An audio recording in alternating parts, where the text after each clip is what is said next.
안녕하십니까? 드디어 마지막 시간입니다. 다니엘서를 통한 예언 세미나 네 번째 시간인데요. 하나님께서 귀한 또 결론, 또 은혜로운 축복으로 허락하여 주시기를 바랍니다. 찬양 사역을 통하여 우리의 심령을 또 하늘로 인도해 주신 우리 그린날의 중창단에게 진심으로 감사를 드립니다. 하늘나라 찬양대에도 아름다운 날개로 오르셔서 귀한 감동과 축복을 경험하시고 또 하나님께 영광 돌리며 모든 우주의 거민들과도 축복을 나눠주시게 되기를 바랍니다. 오늘은 역사의 진실을 통한 최고의 선택 총 주제 중에서 대쟁투의 승리와 영원한 보상이라고 하는 이 제목을 가지고 다니엘서 10장부터 12장의 하나님의 예언의 말씀을 증거하겠습니다. 지혜 있는 자는 궁창의 빛과 같이 빛날 것이요 많은 사람을 옳은 대로 돌아오게 한 자는 별과 같이 영원토록 빛나리라. 다니엘서 12장 3절, 오늘의 성경의 봉독한 주제의 말씀입니다. 지혜 있는 자는 어떻게 살아야 할지 혼란한 가운데서 마치 다니엘과 같이 성령의 감동하심이 있는 사람으로서 진리에 굳게 서서 마음을 다하고 목숨을 다하고 뜻을 다하여 하나님을 사랑하고 충성하는 사람일 것입니다. 옳은 대로 돌아오게 한 자는 죄인을 돌이켜 하나님과 바른 관계를 맺게 하는 일에 결정적인 역할을 하는 사람입니다. 우리가 대쟁투에서 승리하고 하늘에서 준비된 영원한 보상을 누리게 될 때 우리는 하늘에서 영원토록 빛나는 아름다운 별처럼 그렇게 되겠다고 하셨는데요. 하늘나라에 가면 빛난 면류관을 쓴다고 했죠. 우리가 하늘에서 그처럼 하나님과 함께 영원히 빛나는 주인공들이 되기를 바랍니다. 우리 다니엘서 이 10장에 있는 말씀부터 저희가 살펴보겠습니다. 이것은 다니엘서에 나오는 맨 마지막 예언 세트입니다. 선악의 대쟁투의 실체를 좀 더 자세한 세계사와 함께 다루면서 하나님의 백성으로서 누리게 될 최후의 승리, 영원한 보상을 우리에게 말씀해주고 계십니다. 이때는 바사왕 고레스 제3년이고요. BC 535년 유대 백성들이 바벨론에서 포로로 귀환한 후 2년째 되던 해였습니다. 다니엘은 그때 한 88세의 고령이었습니다.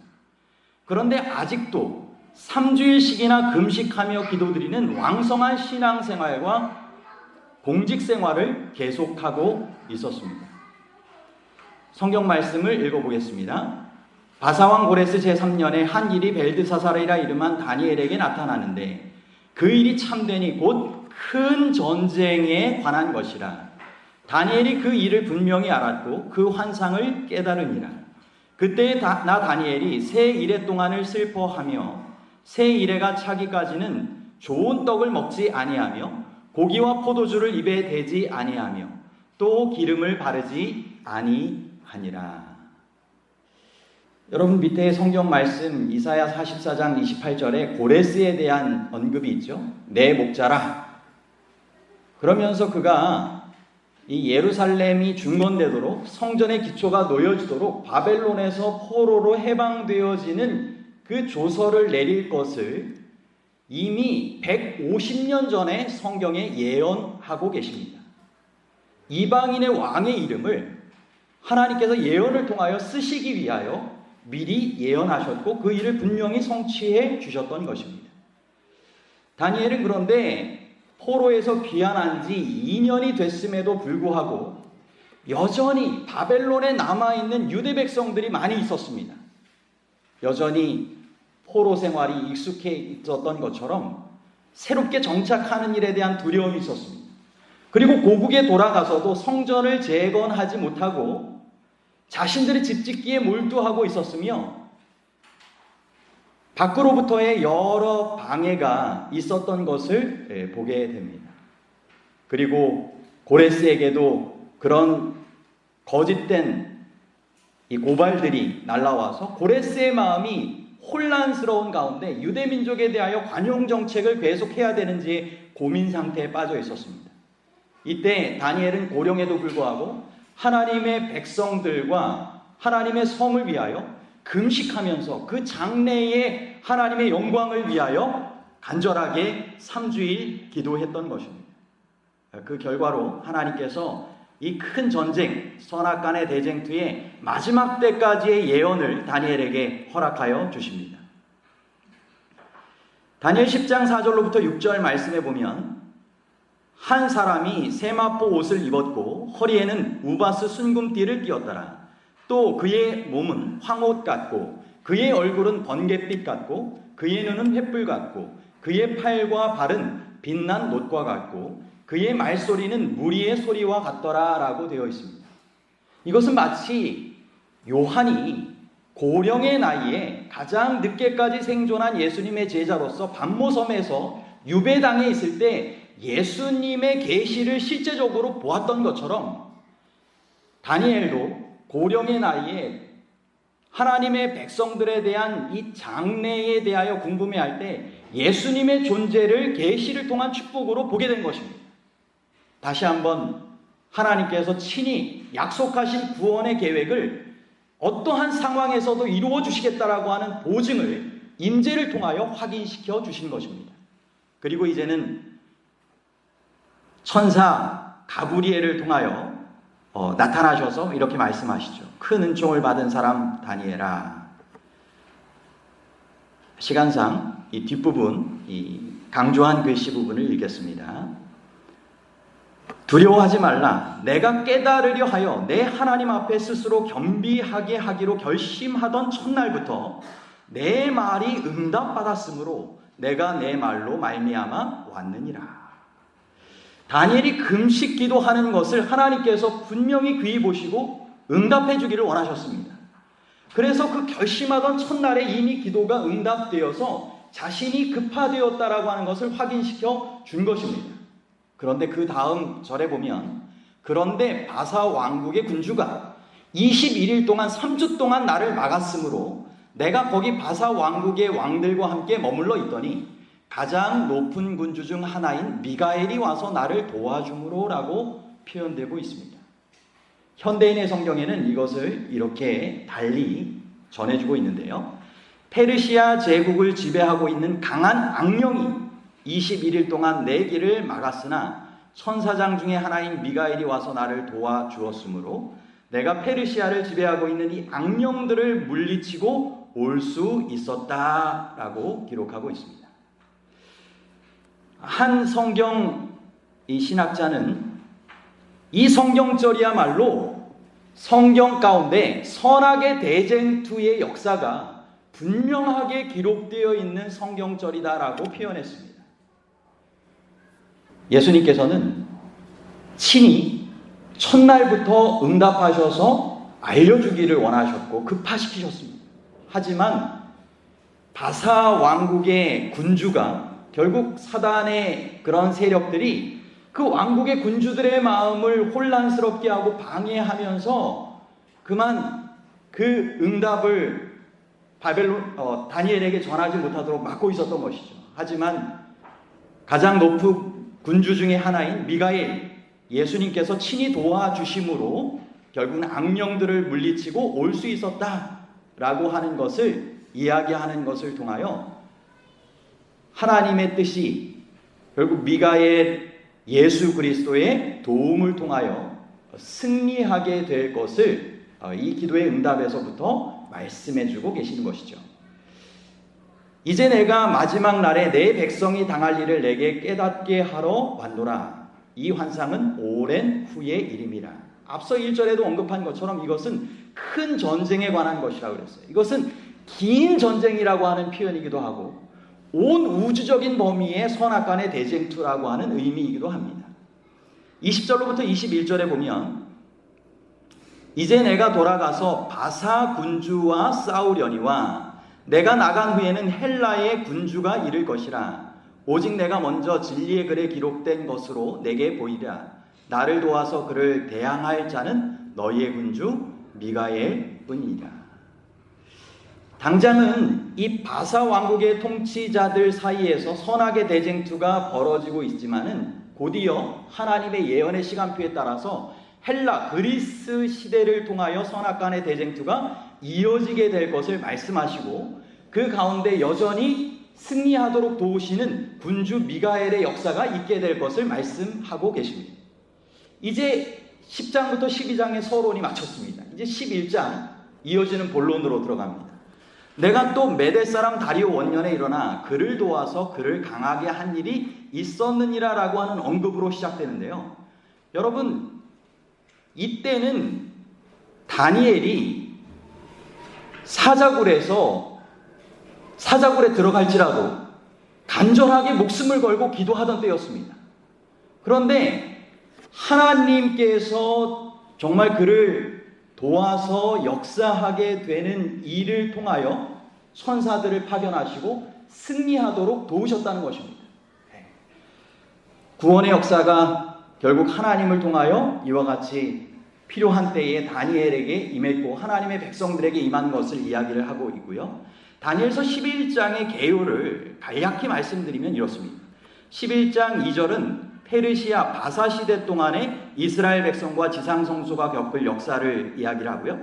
11장 3절부터 13절에는 그리스 헬라 시대 동안 이스라엘 백성과 지상성소가 겪고 당할 역사를 이야기합니다.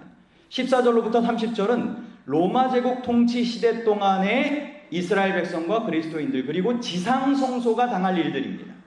맨 마지막 31절부터 45절은 교황권이 확립된 중세기로부터 마지막 때까지 하나님의 백성과 이제는 하늘 성소가 겪을 역사를 이야기합니다. 그러면 이 중에서 이 3절로부터 등장하는 그리스 헬라 통치 시대의 시작 부분을 우리가 얼마나 예언이 분명하게 성취되는지를 비교하여 살펴보겠습니다. 여러분 다니엘서 2장에서는 이 배와 넓적다리 그리스 헬라를 의미했고, 다니엘서 7장에서는 내 짐승 가운데 머리 내달린 표범으로 표현했죠. 이제는 11장에서 이렇게 묘사됩니다. 장차 한 능력 있는 왕이 일어나서, 그리스 헬라 시대에 장차 한 능력 있는 왕 누구일까요? 알렉산더 왕이죠. 여러분 우리가 앞서 살펴보았기 때문에 분명하게 대입하여 적용할 수 있습니다.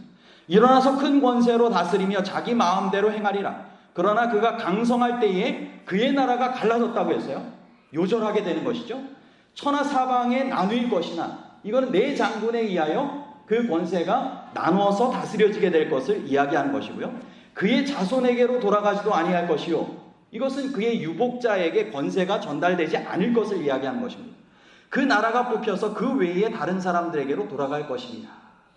분명하고 자세한 언급의 예언처럼 역사는 이루어졌습니다. 이제 알렉산더의 네 장수에 의하여 네 지역의 나라들로 나누어졌는데, 이어지는 역사에 보면 그 네 나라 가운데 두 나라는 금방 세력을 잃고 맙니다. 그리고 두 나라만 남쪽과 북쪽이라고 하는 이 위치를 통하여 유대 백성들이 볼 때는 북방왕과 남방왕으로 표현되어질 수 있는 나라들이 존재하는 것입니다. 그래서 성경에는 다른 예언장과는 다르게 다니엘서 11장에 유다 백성들이 볼 때 그리스 헬라 시대의 남북 왕조의 역사에 대하여 자세하게 기록하고 있습니다. 북방왕 시리아의 셀루쿠스 왕조와 남방왕 이집트의 프톨레마이오스 왕조의 역사들이 이 성경절에 따라서 하나하나 정확하게 성취되는 모습을 보게 됩니다. 이 두 사이에서는 결혼 동맹이 있고요. 또 결혼 동맹을 맺었다가 실패하는 것을 통하여 또 보복 전쟁이 실감나게 묘사되고 있고요. 이것이 실제 세계사에서 정확하게 성취되고 있습니다. 그 중에 제가 몇 가지를 뽑아서 말씀을 드리겠습니다. 다니엘서 10장 10절로부터 12절에 보면 제4차 시리아 전쟁에 대한 예언이 이렇게 기록됩니다. 그러나 그의 아들들이 전쟁을 준비하고 심히 많은 군대를 모아서 물이 넘침같이 나아올 것이며, 그가 또 와서 남방왕의 견고한 성까지 칠 것이요, 남방왕은 크게 노하여 나와서 북방왕과 싸울 것이라.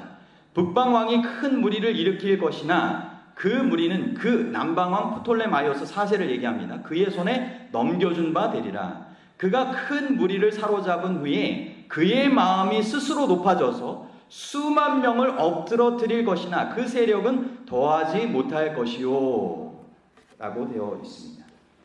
이와 같이 남북 왕조의 싸움이 실제적으로 있었고, 이것이 세계사적으로도 정확하게 들어맞고 있는데요. 여기 프톨레마이오스 이 4세 남방왕은 이 승리 이후에 마음이 높아져서 수만 명을 엎드러뜨리겠다고 했지 않습니까? 결국 승리에 도취해서 이 사람은 팔레스타인 전역을 돌면서 개선행진을 합니다. 그리고는 예루살렘에 이르러서 성전 예물을 본인이 드리려고 지성소에까지 들어갑니다. 이때 유대인들이 결심하고 그를 성소에서 내쫓죠. 이 일로 인하여 유대인들을 증오하게 되고, 본국으로 돌아가서 각지에 흩어져 있는 유대인들을 대형 경기장으로 모으고 코끼리를 동원하여 죽이게 합니다. 그런데 코끼리들이 유대인들을 해하지 않고 피하였다고 합니다. 그래서 하나님의 실제적인 보호하심을 그가 보게 되었지만 3년 후에 다시 유대인들을 향하여 분노하여서 유대인 4만 명을 죽였다고 합니다. 그러나 그가 이후에 방종하고 나태해져서 그와 왕후가 이상하게 죽었고, 전쟁의 승리 14년 이후에 5살 된 아들만을 남겨두고 죽게 됩니다. 결국은 남방 왕의 다음 왕은 프톨레마이오스 5세 5살 된 왕입니다. 그런데 이때다 싶어서 이제 북방왕 안티오쿠스 3세가 전쟁을 준비해서 나옵니다. 왜요? 어린 왕이 되었기 때문에 이때다 싶어서 즉위한 지 2년이 되는 7살 되던 때에 전쟁에서 패하고 돌아간 지 16년 만에 많은 대군과 많은 물건을 거느리고 재대결하려 온 것입니다. 그리고 여러 사람이 일어나서 남방왕을 칠 것이라고 했는데, 실제 이 북방왕은 마케도니아 왕과 동맹을 맺으면서 세력을 보강하였고, 이집트 본토인들도 프톨레마이오스 왕조에 대하여 반란을 일으키는 그러한 상황이 있어서 내후 외환의 어려움 가운데 결국 남방 왕조가 이 전쟁에서 지게 되는데, 이것이 제5차 시리아 전쟁 예언이고요. 실제적으로 성취가 되어서 이 위키백과 인터넷 검색을 해보시면 여러분들이 찾아볼 수 있는 전쟁의 역사로 기록되고 있습니다. 여기 그 전쟁에 대한 이 묘사를 보면, 이 시리아 전쟁은 기원전 3세기에서 기원전 2세기경에 시리아 이 왕조와 이집트 왕조 사이에 벌어진 6차례의 전쟁으로, 이 전쟁으로 양국의 자원과 병력이 소모하고 약해져서 로마와 파르티아에 의해 정복되는 원인이 되었다고 했지 않습니까? 이제 이와 같이 남북 왕조가 서로 싸우는 가운데 그 세력이 로마 시대로 넘어가게 되는 것이고, 이 사이에 끼어있던 유대 백성들은 사탄의 원하는 바에 따라서 그 강대국들의 핍박 가운데 환란을 겪게 됩니다. 그리고 이때에 점령했던 이 안티오쿠스 4세라고 하는 이 사람은 이 제위 11년 동안 유다를 헬라화하는 데 주력합니다. 그래서 여기 표현 가운데 보면 이 상번제를 폐하고 제우스 신을 섬기도록 하고요, 성전 앞 무상의 제단을 쌓고 돼지를 제물로 드리게 합니다. 그리고 안식일과 할례를 폐지하고 무수한 저항하는 유대인들을 몰살시킵니다. 그리고 그뿐만 아니라 모든 마을마다 이교제단을 세우고 돼지고기를 바치게 했고, 모든 성경 필사본에 돼지고기 국물을 뿌려가지고 불태웠다고 하였어요. 그런데 이와 같은 일에 참다 못한 유대인들이 결국 반란을 일으켜서 성전을 재봉헌하고, 이를 기념하여서 유대인이 수전절이라고 하는 절기를 지키게 됩니다.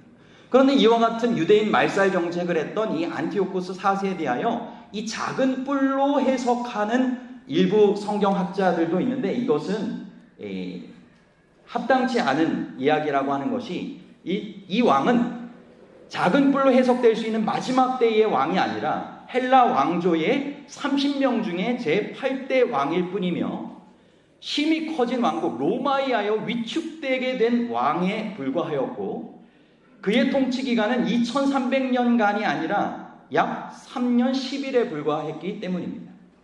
이제 다니엘서 11장 16절에는 신생 강대국 로마의 등장에 대하여 이렇게 예언합니다. 오직 와서 치는 자, 이것은 로마나 폼페이우스를 이야기할 수 있는데, 자기 마음대로 행하리니 그를 당할 사람이 없겠고, 그는 영화로운 땅에 설 것이요 그의 손에는 멸망이 있으리라.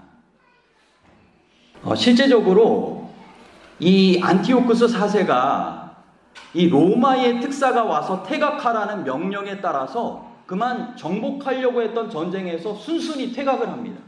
그리고 로마라고 하는 나라가 이제 세력을 차지하게 돼요. 정말 신기한 일입니다. 그래서 시리아는 이집트에서 퇴각하게 되고, 이집트는 로마에 의하여 보호되면서 헬라 시대가 끝나고 로마 시대가 문을 연 것입니다. 그리고 17절에 보면 여러분이 잘 아시는 절세미인 클레오파트라의 등장과 남방 왕국 이집트의 멸망이 성경에 예언되어 있어요. 그가 로마 권세가 결심하고 전국의 힘을 다하여 이르렀다가 그 이집트와 화친할 것이요, 또 여자의 딸 클레오파트라 7세입니다. 를 그 카이사르에게 주어 그 나라 로마를 망하게 하려 할 것이나 이루지 못하리니 그에게 무익하리라.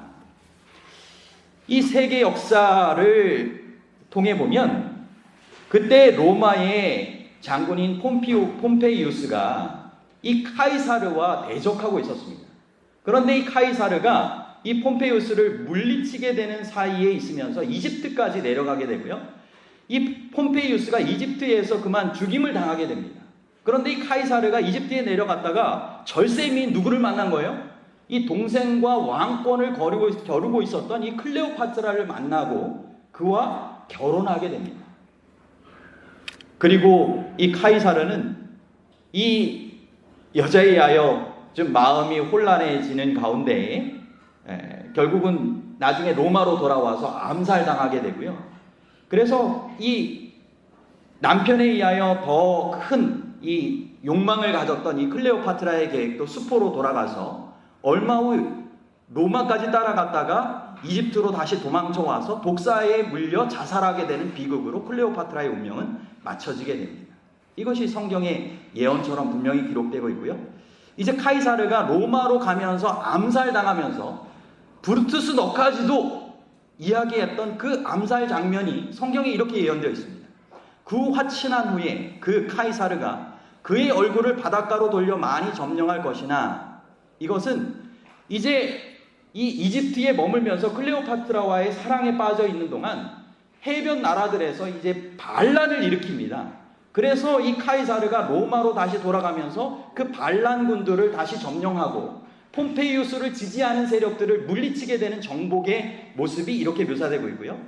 그리고 돌아갔을 때 한 장군, 이 공화파 사람들 롱기누스, 비루투스 등이 나타나서 그의 정복을 그치게 하고 그 수치를 그에게 돌릴 것이며, 결국 그는 기만적인 독재 정권을 가지기 위하여 종신 독재관이 됩니다. 그런데 이것을 못마땅히 했던 사람들을 통하여 결국은 죽임을 당하게 되죠. 그것이 거쳐 넘어지고 다시는 보이지 아니하리라 라고 하는 것을 통하여 그동안 신뢰하던 이 브루투스 신하 장군에 의하여 죽임을 당하게 될 것이 실제적인 역사 가운데 등장을 하고요. 20절로부터 22절에 보면 이제 예수 그리스도와 연관된 로마의 황제들이 나옵니다. 그 왕위를 이을 자, 압제자라고 표현되어 있는데, 이것은 토색자, 결국 세금을 올리는 자로 호정령을 내린 아우구스투스를 이야기를 합니다. 예수님께서 왜 베들레헴에 가셔서 태어나셨어요? 이 호정령을 통하여 그와 같이 되죠. 이 바로 아우구스투스가 압제자의 역할을 통하여 그와 같은 역할을 했던 것이고요. 그 다음 왕위를 이을 자는 한 비천한 사람이라고 했습니다. 이것은 의붓 아들을 통하여 왕위가 이어질 것을 묘사한 것입니다. 나라의 영광을 그에게 주지 아니할 것이나 그가 평안한 태를 타서 속임수로 그 나라를 얻을 것이며, 그리고 이 의붓 아들이 로마의 황제가 되기에는 너무 비열하다라고 하면서 결국은 거절했지만 예언된 대로 이와 같은 평안한 때를 타서 이 속임수로 나라를 얻으며 왕위에 오르는 것이고요. 그의 때에 동맹한 왕, 언약의 왕이신 예수 그리스도가 십자가에 달려 돌아가시게 된 역사가 이루어졌습니다. 이제 25절에 보면 이 십자군 전쟁에 대한 묘사가 있습니다. 그 로마 교황권이 힘을 떨치다가 용기를 다하여 큰 군대를 거느리고 남방왕 이슬람 세력을 칠 것이요, 남방왕도 힘이 크고 강한 군대를 거느리고 맞아 싸울 것이나 능히 당하지 못하리니 이는 그들이 계략을 세워 그를 치민이라 라고 되어 있어요. 이 남방 이집트 쪽에는 이제 이슬람 세력이 차지하게 되면서 예루살렘까지 지배하게 됩니다. 그런데 중세 교황권은 성진 예루살렘 순례를 구원의 한 방편으로 삼으면서 그 예루살렘을 두고 쟁탈전이 벌어지게 될 것입니다. 그래서 중세 교황권이 유럽의 여러 나라들을 동원하여서 150년 가까이의 십자군 전쟁을 벌린 것입니다. 그래서 또다시 북방왕과 남방왕이 이때에 싸우게 되는데 그것이 바로 십자군 전쟁입니다. 그때 한 기록에 보면 제1차 십자군 전쟁 때에 그리스도의 십자가를 표방한 십자군이 학살한 이슬람 교도의 피가 행인의 발목까지 적실 지경이었다라고 되어 있어요. 그런데 이런 계속된 십자군 전쟁이 7차까지 이어지지만 결국 실패로 돌아가고 맙니다. 이것이 성경에는 이렇게 예언되어 있어요. 28절부터 30절 내용 가운데 남방에 이를 것이나 이것이 전번만 못하리니 이는 기띔의 배들이 이르러 그를 칠 것임이라. 그가 낙심하고 돌아가면서 맺은 언약에 분노하였고 라고 되어 있어요. 이 기띔의 배들이라고 하는 것이 이 예언에 있어서 우리가 좀 생각해 보아야 할 부분입니다. 전쟁의 수행을 위하여 양측 모두 이탈리아 상업도시의 배들을 빌려서 쓰게 됩니다. 오늘날도 유럽의 이 이탈리아의 베니치아 같은 데 가보면 이런 물길에 배들이 많이 있지 않습니까? 그런 전쟁 동원을 위한 이 그쪽 지역의 배들이 싸움에 동원되는 것을 통하여 북방왕으로 표현된 이 로마 교황권이 이제 실패하게 되는 것으로 이야기가 되고 있고요. 실제 역사에서 십자군 전쟁에 참여했던 프랑스 루이 9세는 이집트군의 포로가 되었으며 몸값을 내고 겨우 살아갑니다. 이 일로 인하여 북방왕 로마 교황권은 낙심하고 돌아가는 루이 9세의 모습처럼 사양길로 접어들게 되고 이때의 16세기의 종교개혁이 일어나게 됩니다. 이제 중세 암흑시대 동안 성도들에 대한 교황권의 박해와 이 종교개혁이 이와 같이 일어날 것을 말씀하고 있는데요. 오직 자기 하나님을 아는 백성은 강하여 용맹을 떨치리라. 백성 중에 지혜로운 자들이 많은 사람을 가르칠 것이나 그들이 칼날과 불꽃과 사로잡힘과 약탈을 당하여 여러 날 1260년의 중세 암흑기를 얘기하고요. 그동안 몰락하리라. 여러분 아시는 것처럼 로마 교황권 오류의 진리로 맞서다가 종교 재판을 통하여 순교당한 많은 종교 개혁자들이 있는 것을 알고 계십니다. 이 묘사입니다. 그리고 마지막 때까지 정결한 남은 백성이 보존될 것이 이와 같이 34절, 35절에 예언되어 있는데요. 그들이 몰락할 때에 도움을 조금 얻을 것이나 많은 사람이 속임수로 그들과 결합할 것이며 결국은 이 변절하게 된 개신교도들도 있었던 것입니다. 종교개혁자들의 순수한 신앙을 유지하지 못한 로마 교회의 가머니설에 넘어간 사람들도 있었던 것이죠. 하지만 그 이후에 보면 그들 중에 지혜로운 자 몇 사람이 몰락하여 순교하는 모습을 통하여 무리 중에 연단을 받아 정결하게 되며 희게 되어 마지막 때 1798년 이후부터 재림 때까지 이르게 되는 하나님의 남은 백성이 있게 될 것을 이야기합니다. 이제 여러분 아시는 것처럼 세계사에 어떤 사건이 있습니까? 프랑스 혁명을 통하여 중세 암흑시대 로마 교황권의 시대가 종결이 되죠. 그리고 부활한 교황권의 활동이 이어지게 되는데 성경의 언급이 40절 전반부와 후반부로 나눠집니다. 마지막 때에 남방왕이 그와 힘을 겨룰 것이나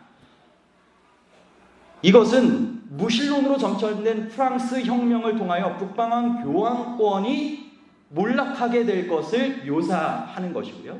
이후에 북방왕이 병거와 마병과 많은 배로 회오리 바람처럼 그에게로 마주와서 그 여러 나라에 침공하여 물이 넘침같이 지나갈 것이라.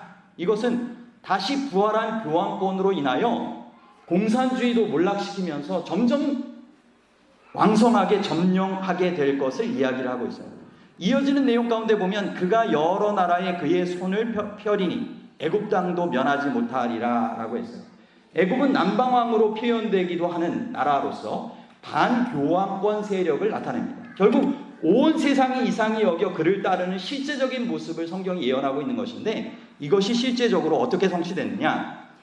이 1982년 6월에 그때 당시에 미국의 대통령 레이건과 교황 요한 바로 2세가 교황청에서 비밀 첫 회동을 갖게 됩니다. 타임지는 그것을 신성동맹이라고 평가합니다. 1981년 3월 30일 레이건이 괴한에게 저격당하는 일이 있었고 1981년 5월 31일에 교황도 저격당합니다.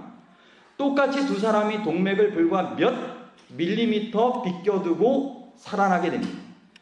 이렇게 살아남게 되는 이 신기한 일을 통하여 두 사람의 비밀 회동이 이어지게 된 것인데 이후의 내용을 보면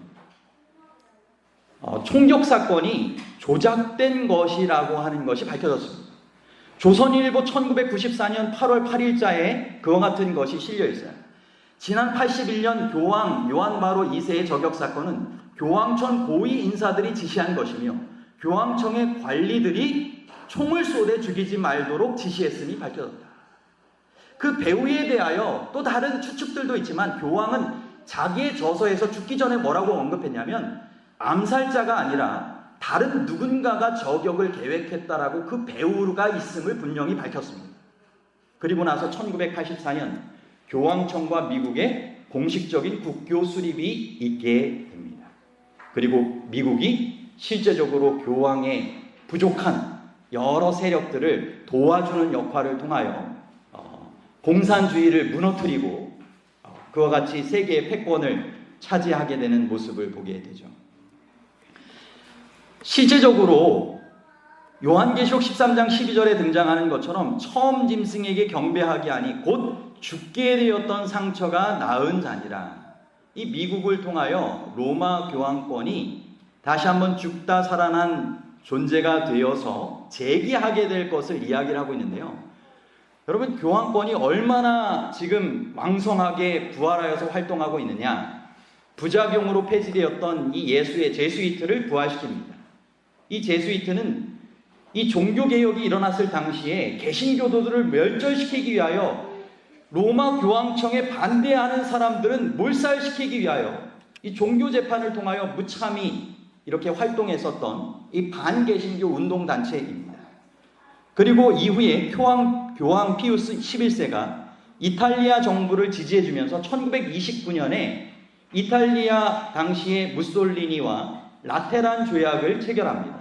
그리고 체결하는 문서에다가 죽게 되었던 상처가 나음이라는 글자를 쓰고 친필로 서명을 했다고 하고요.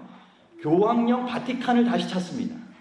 그리고 이탈리아가 그때 무력으로 차지한 정부였는데 그것을 공식 정부로 인정해 주는 것을 통하여 교황청의 현재의 영토와 현금을 아주 저금리 이자로 그리고 또 현금도 또 이렇게 받게 됩니다. 채권과 함께. 그래서 이 막대한 자금을 통하여 현재 로마 교황권의 경제력의 자금줄을 삼게 된 것이 역사적인 내용입니다.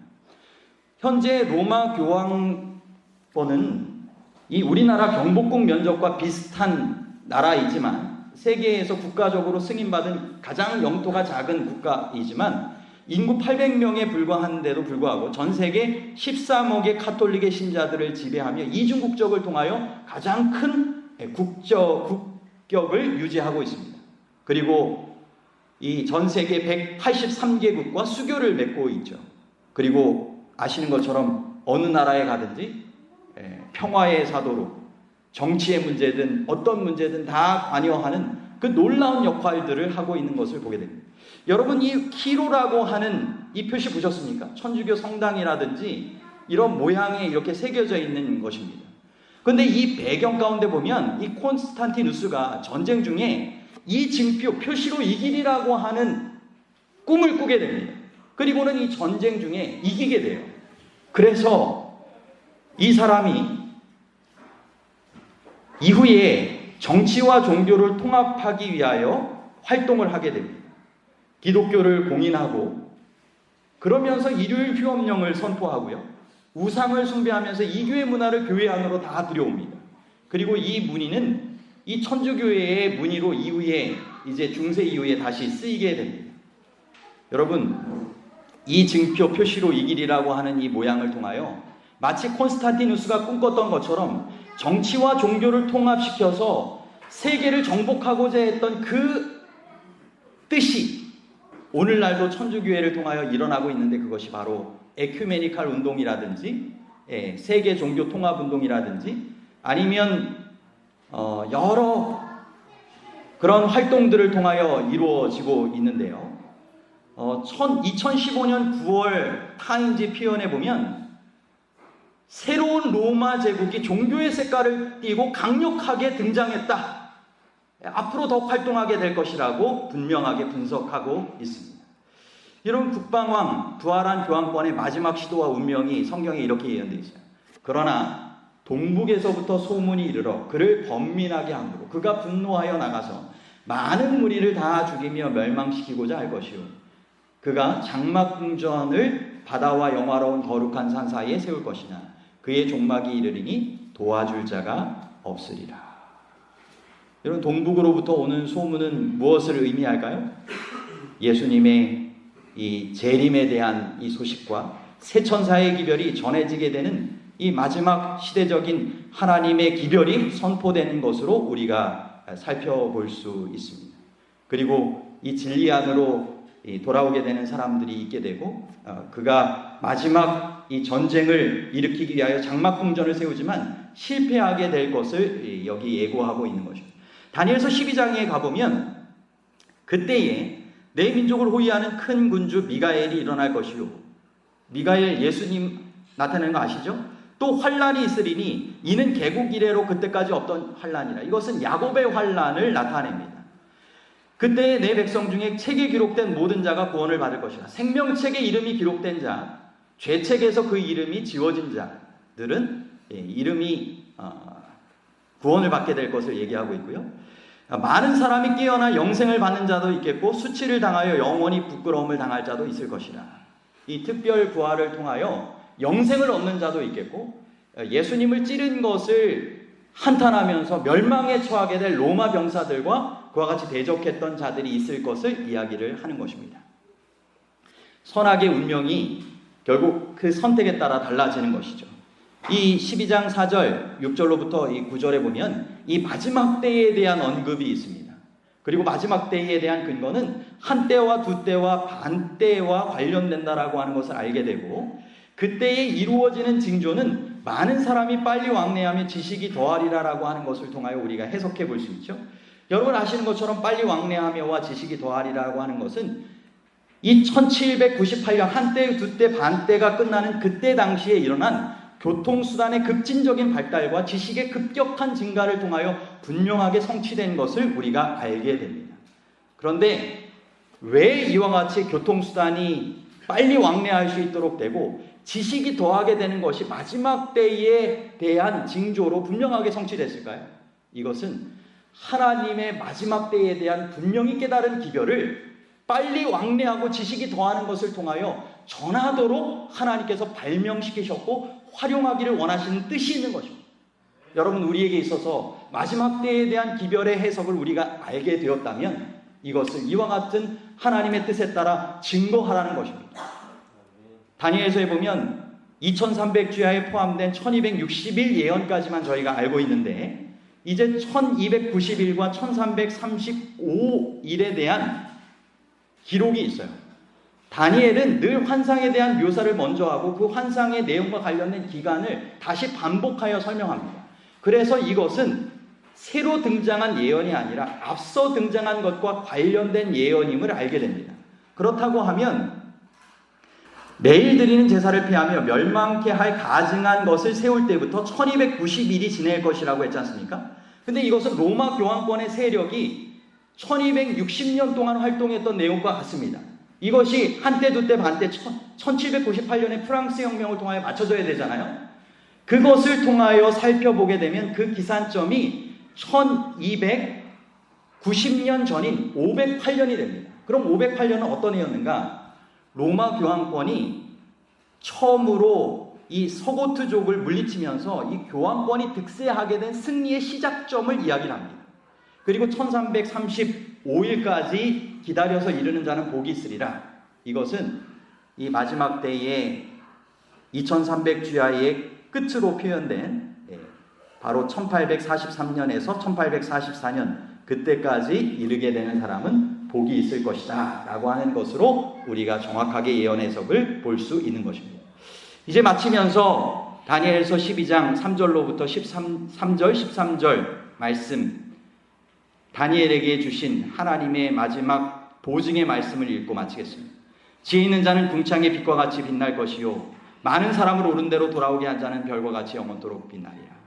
너는 가서 마지막을 기다리라. 이는 내가 평안히 쉬다가 끝날에는 내 몫을 누릴 것입니다. 그의 마지막 시대가 아직 오지 않았지만 소망을 가지고 잠들며 다니엘이 얼마나 하나님께 감사드렸겠습니까? 마지막 선악의 대쟁투의 운명을 하나님께서 주관하셔서 다니엘과 하나님의 백성들에게 이와 같은 영원한 나라의 영원한 보상을 주시겠다고 하는 분명한 약속을 주셨던 것입니다. 여러분 우리의 운명은 분명합니다. 그리고 그때까지 우리가 감당해야 할 사명이 있는 것입니다. 올해 여러분 덕속교회에서 새롭게 성전을 이 부지에 짓고 전도회를 하시는 것은 북아태지회에서 2019번의 전도회를 통하여 이 추수의 사역을 잘 마치자고 하는 이 전도 운동의 한 일환으로 동참하신 것입니다. 그럼 마지막 세천사의 인별을 우리를 통하여 주님께서 마치시고 최후의 승리를 거두고 그 일을 통하여 충성된 이들에게 허락된 영원한 보상의 상급을 누리게 하기를 주님께서 원하시고 계십니다. 여러분 마지막 선악의 대쟁투가 실제적으로 있습니다. 점점 예고되는 시대의 징조들이 정말 이루어져 가고 있습니다. 재림밖에 오는 자연계의 탄식 소리가 들려옵니다. 강신술과 일요일위험령과 같은 움직임들, 로마 교황권이 점점 세력을 넓혀가는 것이 분명하게 이루어지고 있습니다. 여러분, 이제는 부흥과 개혁을 통하여 일어나야 할 때입니다. 회개하여 열심을 내야 할 때입니다. 역사의 진실을 통한 최고의 선택을 매일 매순간 새롭게 해야 할 때입니다. 여러분, 다니엘과 세 친구들의 모습 가운데 정말 풀무불에 들어갈 때까지 느부갓네살이 이긴 것 같았지만 풀무불 속에서 함께 하시는 예수님으로 인하여 진짜 승자는 다니엘의 세 친구들이었습니다. 사자굴 속에 들어갈 때까지만 해도 시기했던 총리들이 이긴 것 같았지만 사자굴 안에서는 보호하여 주시는 천사를 통하여 하나님의 구원하심을 믿는 다니엘이 승리하게 되었던 것입니다. 여러분, 우리에게 사단의 활동을 통한 환난과 어려움들이 예고되어 있습니다. 하지만 우리에게 분명한 최후의 승리가 보장되어 있다라고 하는 것을 기억하시기를 바랍니다. 때로는 우리가 하나님을 믿는 신앙을 살아가면서 교회를 출석하는 것 때문에 안식일을 믿고 성경대로 살려 하는 것 때문에 어려움을 만날 수 있습니다. 앞으로는 그 일을 통하여 더 큰 시험에 처할 수도 있습니다. 이렇게 하나님의 뜻대로 사는 일이 지금은 지는 것 같아도 마침내는 이기게 하여 주시는 하나님의 보호하심이 있다라고 하는 것을 기억하시게 되기를 간절히 바랍니다. 성경에 보면 지극히 높으신 이의 성도들이 나라를 얻으리니 그 누림이 어떻다고요? 영원하고 영원하고 영원하리라. 여러분, 이 영원한 누림의 축복에 함께 참여하는 하나님의 참 성도들이 되어야 되지 않겠습니까? 그 일을 위하여 정말 우리가 목숨을 다하고 뜻을 다하여 우리를 그처럼 사랑하셔서 십자가에 달려 돌아가신 예수님을 진심으로 믿고 그렇게 따르는 삶을 살아가게 되기를 간절히 바랍니다. 1912년에 타이타닉호가 출항한 지 4일 만에 빙산과 충돌하여 침몰합니다. 그때에 이 생존했던 한 승무원이 그때 당시의 참사를 회고록에 정리했는데 그 내용 가운데 보니까 이 침몰을 앞두고 여성과 아이들을 먼저 구조하라는 명령에 따라서 이 보트에 오르게 했지만 많은 여성 승객들이 가족과의 이별 대신에 남아있기로 선택했다라고 하는 것입니다. 그 중에 세계 제2위 부자였던 이 사람이 있었어요. 그런데 그 아내 또한 구명보트에 타지 않았습니다. 그 아내가 이렇게 말했습니다. 당신이 가는 곳에 항상 함께 지금까지 갔습니다. 세상 어디든 당신과 끝까지 함께 갈 것입니다. 남편과 함께 있어 왔던 이 사랑의 관계를 끊지 못하여 최후까지 함께 하기로 선택하며 죽음도 갈라놓을 수 없는 사랑의 선택을 했던 것입니다. 여러분, 예수님께서 왜 십자가에 달려 돌아가셨을까요? 우리를 사랑하셔서 끝내 우리와 헤어지지 못하고 우리를 다시 구원하시기 위한 그 사랑 때문에 그 영원한 멸망의 죽음을 이기시고 승리하신 것입니다. 그분과 정말 떨어지기 싫어하는 그 사랑의 모습이 바로 예수님의 사랑을 경험한 우리의 모습이 또한 되어야 되지 않겠습니까? 최후의 승리를 예수님의 사랑의 확신을 가진 사람은 하게 될 것입니다. 그럼 우리가 매일 매순간 다시 한번 예수님의 이런 승리를 위한 이 사랑과 능력의 보장을 받으면서 늘 그분을 선택하는 삶을 마음을 다하고 목숨을 다하고 뜻을 다하여 살아가심으로 그와 같은 귀한 축복에 함께 참여하는 우리 모두가 되기를 간절히 바라면서 모든 말씀을 마치도록 하겠습니다.